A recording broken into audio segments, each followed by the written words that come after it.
Olá, bem-vindos a mais um dos nossos programas Além dos Sentidos. Hoje falaremos sobre um tópico fascinante que despertou grande interesse desde o início do século passado. Estamos falando do famoso Edgar Cayce. Nascido em 1877, nos Estados Unidos, Cayce ficou famoso por entrar em transe profundo e responder a perguntas sobre os mais variados temas, desde doenças e curas até vidas passadas, profecias e civilizações antigas. Mas talvez a maior contribuição de suas mais de 14 mil leituras tenha sido sua visão do ser humano como um espírito eterno, imerso num processo contínuo de aprendizado espiritual. Seus ensinamentos oferecem uma perspectiva profunda e singular sobre os conceitos de reencarnação e karma. Distanciando-se de interpretações fatalistas ou simplistas, Cayce apresenta essas ideias como partes integrantes de um vasto processo de evolução da alma, focado no crescimento espiritual e na redescoberta da nossa natureza divina inerente.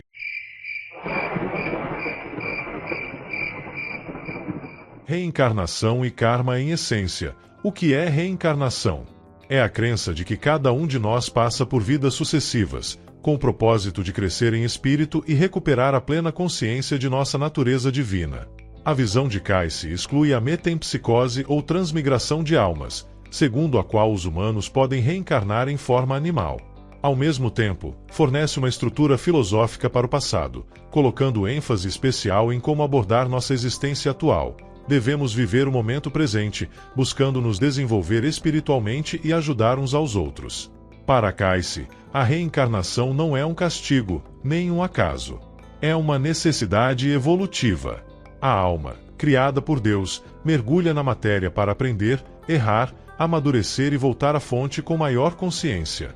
Cada vida é como um capítulo de um livro infinito, onde o espírito assume novos corpos como um ator em uma peça cósmica, reinterpretando velhos papéis sob novas luzes.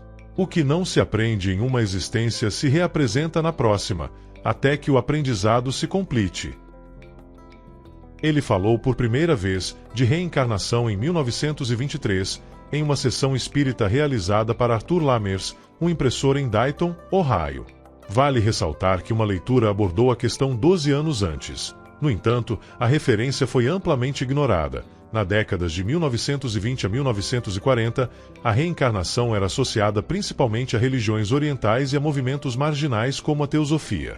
O cristianismo ocidental rejeitava a ideia, o que explica a surpresa inicial de seus seguidores. Aos poucos, porém, as leituras de vida de Cayce forneciam insights sobre as vidas passadas das pessoas, suas experiências espirituais e como essas influenciavam suas vidas atuais. E ajudam a difundir o conceito no Ocidente, especialmente após a publicação póstuma de suas obras.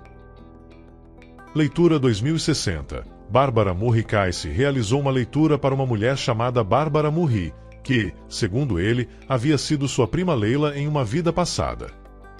Leila morreu em 24 de agosto de 1876, e Bárbara, sua suposta reencarnação, nasceu em 4 de agosto de 1910, após passar 33 anos no plano astral de Mercúrio, a parte da cosmologia espiritual que Cayce se refere a uma dimensão ou esfera não física onde as almas residem temporariamente entre encarnações, influenciadas pelas qualidades simbólicas e espirituais do planeta Mercúrio. Abaixo, explica o conceito com base no contexto das leituras de Cayce. A leitura conecta Bárbara diretamente a Cayce por laços familiares espirituais, já que Leila era sua prima em uma vida anterior. Isso reflete a crença de Cayce de que almas frequentemente reencarnam em grupos, mantendo relações kármicas. A menção ao plano astral de Mercúrio sugere que Bárbara trouxe influências de comunicação, intelecto ou agilidade mental, atributos associados a Mercúrio, para sua vida atual, possivelmente refletidos em sua personalidade ou talentos. Essa leitura exemplifica como Cayce conectava vidas passadas a encarnações atuais, destacando ciclos temporais e espirituais. Na visão de Cayce, o plano astral é uma dimensão intermediária entre a vida terrena e outros estados espirituais. Após a morte, a alma deixa o corpo físico e pode passar um período em uma dessas esferas astrais antes de reencarnar ou progredir para outros níveis de existência. Cada esfera astral está associada a um planeta do sistema solar, e cada planeta imprime qualidades específicas à alma durante sua estadia. A alma de Leila, após sua morte em 1876, passou por um processo de aprendizado ou reflexão em Mercúrio, que influenciou sua nova encarnação como Bárbara em 1910. Esse tempo pode ter envolvido o desenvolvimento de habilidades mentais ou a resolução de questões kármicas ligadas à comunicação ou ao intelecto. Cayce sugeria que a estadia em uma esfera planetária moldava traços da personalidade na vida seguinte.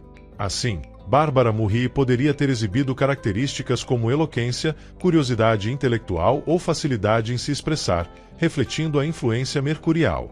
O plano astral de Mercúrio é visto como um espaço onde a alma refina sua capacidade de usar a mente de forma construtiva, aprendendo a equilibrar lógica e intuição ou a superar desafios como manipulação verbal ou superficialidade.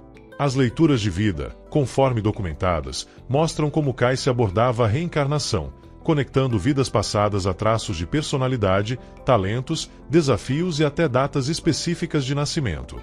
Ele acreditava que essas informações ajudavam as pessoas a entenderem seu propósito atual e a lidarem com questões kármicas.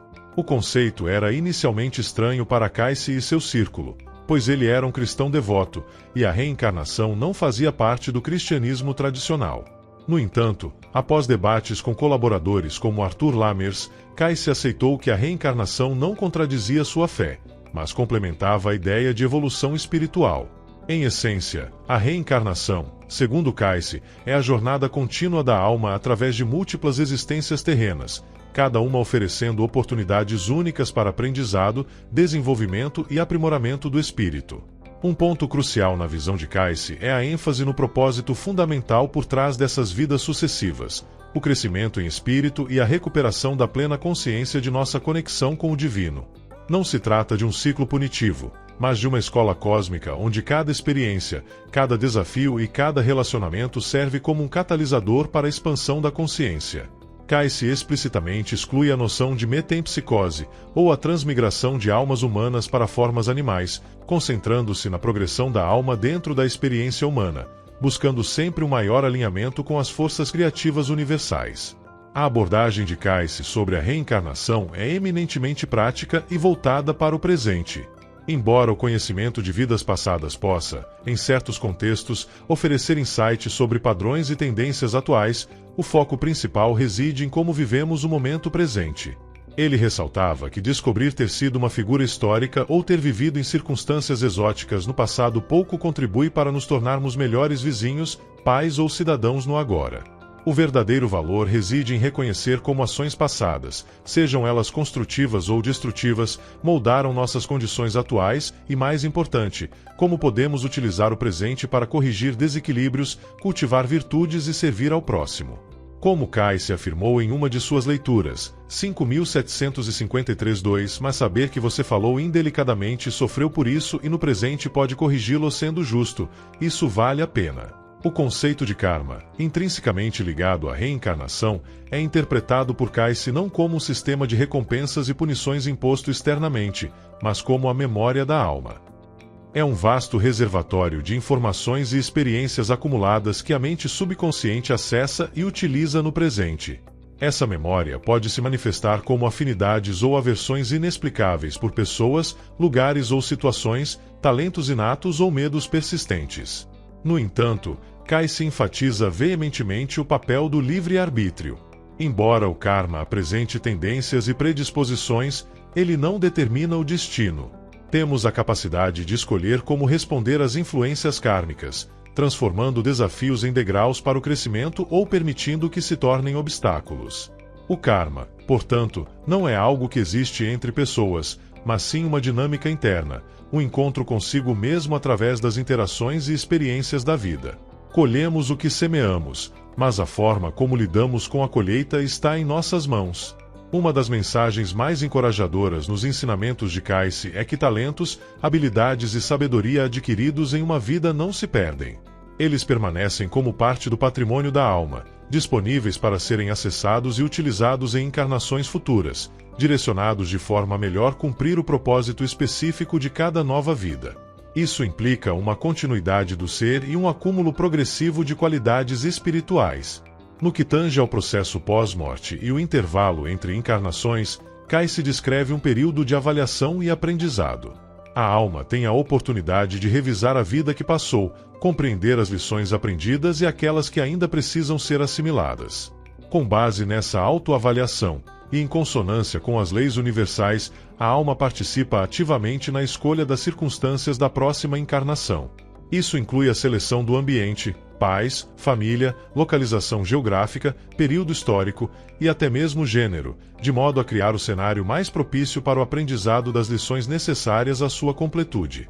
Frequentemente, as almas escolhem reencarnar em grupos de almas, com indivíduos com os quais já compartilharam experiências passadas, oferecendo novas oportunidades para resolver questões pendentes e promover o crescimento mútuo.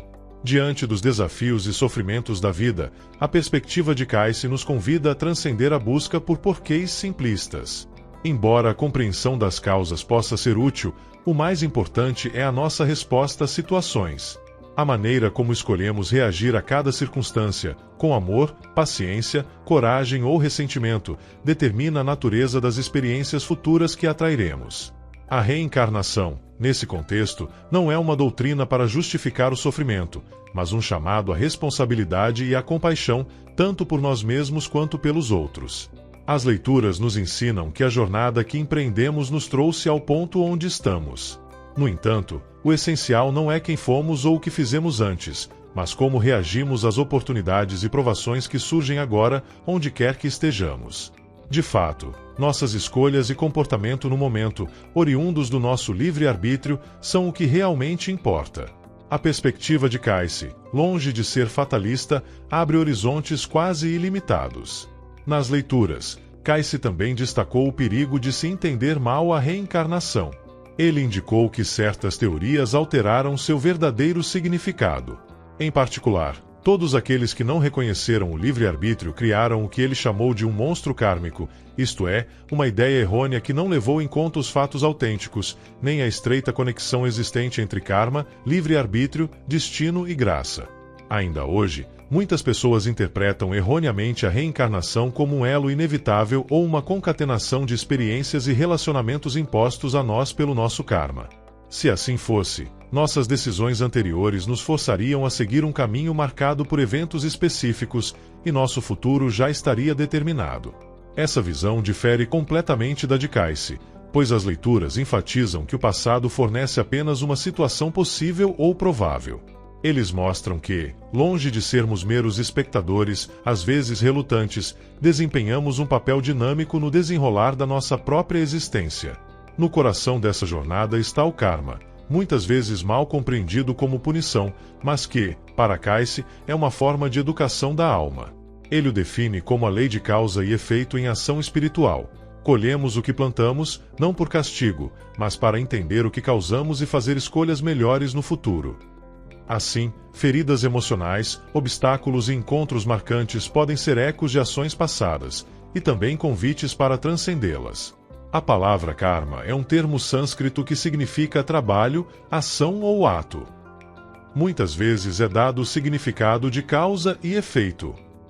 As leituras concordam com esse significado, mas acrescentam a noção filosófica única e sem precedentes de que o karma pode ser definido como uma memória. Portanto, não é uma dívida que temos que pagar de acordo com algum critério universal, nem uma série de experiências determinadas por nossas ações anteriores, boas ou ruins. Karma é simplesmente uma memória, uma fonte de informação que inclui elementos positivos e aparentemente negativos, nos quais o subconsciente busca os dados que usa no presente. Isso explica, por exemplo, as afinidades ou animosidades espontâneas que sentimos por certas pessoas. Embora essa memória subconsciente se reflita em nossa aparência e influencie nossos pensamentos, reações e decisões, sempre podemos usar o livre-arbítrio para guiar nossas vidas. As leituras de Cayce mencionam que quando morremos, não reencarnamos imediatamente. Como o que chamamos de subconsciente no plano físico se torna nosso consciente na vida após a morte, a alma recapitula tudo o que passou e escolhe, entre as lições que precisa aprender, aquelas que se sente capaz de assumir agora para continuar sua evolução. Então ele espera o momento certo para renascer na Terra. Geralmente, ele escolhe um ambiente que já conhece. Em cada nova vida, ele escolhe um corpo masculino ou feminino, dependendo do propósito de sua encarnação. Além disso, ele seleciona o ambiente e as condições, pais, família, lugar, tempo, etc., que lhe permitirão aperfeiçoar-se e realizar o que espera fazer. Mesmo diante do karma, Kai-se destaca o livre-arbítrio como ferramenta divina. Não estamos presos ao passado. Somos autores conscientes do presente e co-criadores do futuro. A cada escolha feita com compaixão, a alma dá um passo em direção à sua verdadeira identidade, divina, amorosa, eterna. Esse é o ponto onde espiritualidade e ética se encontram. Viver com responsabilidade espiritual é reconhecer que nossos pensamentos, palavras e ações ecoam não só nesta vida, mas em muitas que ainda virão. Entretanto, suas experiências dependerão de como você usa seu livre-arbítrio dentro desse contexto. De fato, podemos encarar nossas tribulações como obstáculos e impedimentos, ou ao contrário, transformá-las em situações benéficas, em oportunidades para elevar nosso nível de consciência. No centro de todas as leis espirituais que regem o universo, Kai-se coloca o amor. Não como um sentimento superficial, mas como a força mais poderosa da criação. Para ele, o amor é o antídoto contra o karma negativo e a chave para acelerar a evolução da alma. Amar, perdoar, servir, compreender, são atitudes que reescrevem destinos. Queimam karmas, curam memórias, limpam os registros da alma.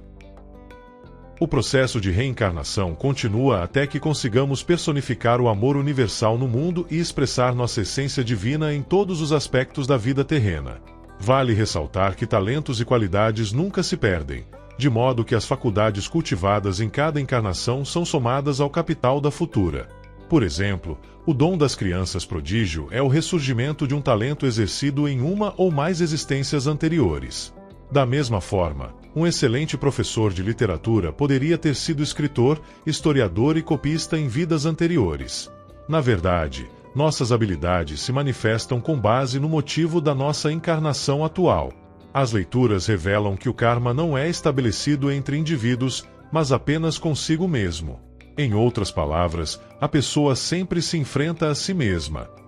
Consequentemente, o curso da nossa existência é baseado nas decisões que tomamos para responder à situação que nós mesmos criamos. A dor, nesse contexto, não é uma maldição. É uma professora exigente, mas justa. Quando vista com os olhos do espírito, ela revela significados ocultos. Um acidente pode levar ao despertar espiritual, uma doença pode reconectar a pessoa com a oração, a perda pode abrir espaço para o perdão. Segundo Kai-se, muitas doenças tinham origem em atitudes egoístas de vidas passadas. Mas ele nunca via isso como destino fixo. Ao contrário, a cura começava com o autoconhecimento, a mudança interior e a busca sincera por Deus. Entretanto, a noção mais difícil de entender é que geralmente temos a oportunidade de resolver nossos próprios problemas kármicos por meio de nossas interações com os outros. Por essa razão, em vez de assumirmos total responsabilidade por nossos fracassos e decepções, tendemos a culpar os outros. Portanto, nosso karma é pessoal, mas somos constantemente atraídos por pessoas ou grupos que nos oferecem oportunidades favoráveis para lidar com ele. Da mesma forma, eles vêm até nós em sua jornada individual para satisfazer sua memória kármica. Portanto, nossos relacionamentos com os outros nos permitem confrontar a nós mesmos e vivenciar eventos que nos ensinam e nos ajudam a avançar no caminho espiritual. Kai-se também falava de um ideal a ser cultivado, a consciência crística. Não se trata de seguir uma religião, mas de despertar em si os valores mais elevados do espírito: amor incondicional, compaixão, humildade, serviço. Cristo, para ele, é o modelo da alma plenamente despertada, e cada um de nós tem o potencial de manifestar essa consciência na matéria. A reencarnação nos oferece, vida após vida, novas oportunidades de caminhar nessa direção. Frequentemente, episódios vivenciados em grupo reaparecem em encarnações posteriores como laços familiares, profissionais, culturais ou étnicos. As leituras enfatizam que nunca conhecemos alguém acidentalmente, porque coincidências não existem. Da mesma forma, inicialmente não sentimos profunda simpatia ou antipatia, exceto em relação a pessoas que já conhecemos. Devemos aceitar as consequências de nossas decisões e atitudes anteriores, pois inevitavelmente colhemos o que plantamos. A Bíblia diz: tudo o que o homem semear, isso também ceifará. Os que acreditam na reencarnação costumam dizer: nós atraímos aquilo que é semelhante a nós. Isso implica que, um dia, teremos experiências análogas àquelas que nossas escolhas produziram na vida de outras pessoas. Ao contrário das doutrinas fatalistas que nos reservam um destino imutável. A teoria de Cayce afirma que somos donos do nosso destino. De fato, podemos controlar nossos pensamentos, palavras e ações e escolher nosso comportamento diante de circunstâncias que nós mesmos criamos. Entendamos que tudo o que acontece em nossa existência é fruto de nossa própria criação e que nossas tribulações sempre contribuem para o nosso desenvolvimento quando as encaramos como oportunidades para corrigir erros do passado ou adquirir sabedoria e entendimento. Descobrir por que nos encontramos em uma situação específica não é necessariamente essencial. O que importa é como nos preparamos para lidar com ela, já que nossas experiências futuras nascem de nossas reações.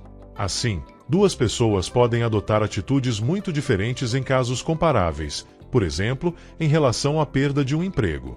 Enquanto uma ficará angustiada e amargurada, a outra verá uma oportunidade inesperada de reconstruir sua vida e se dedicar a uma atividade pela qual é apaixonada há muito tempo.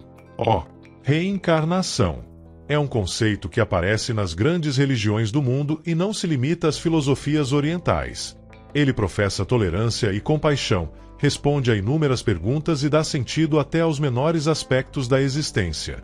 Alguns acham isso útil, outros controverso. Em qualquer caso, o que os outros pensam é irrelevante.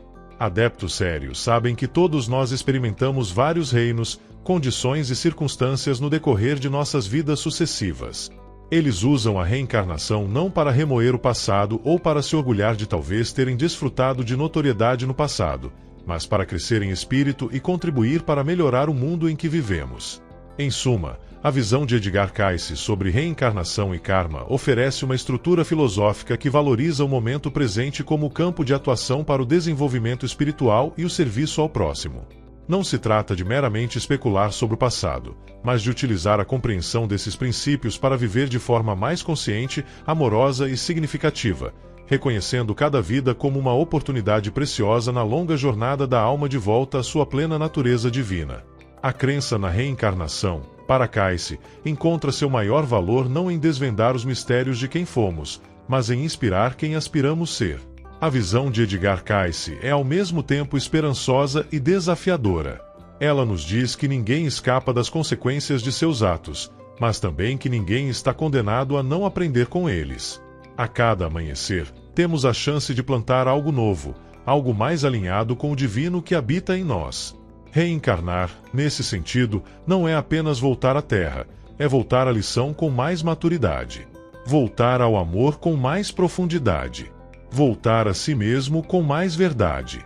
E talvez a pergunta que Cayce nos deixaria ao final de tudo seja esta: você está disposto a ouvir sua alma e reescrever sua próxima vida com mais amor, mais perdão e mais luz?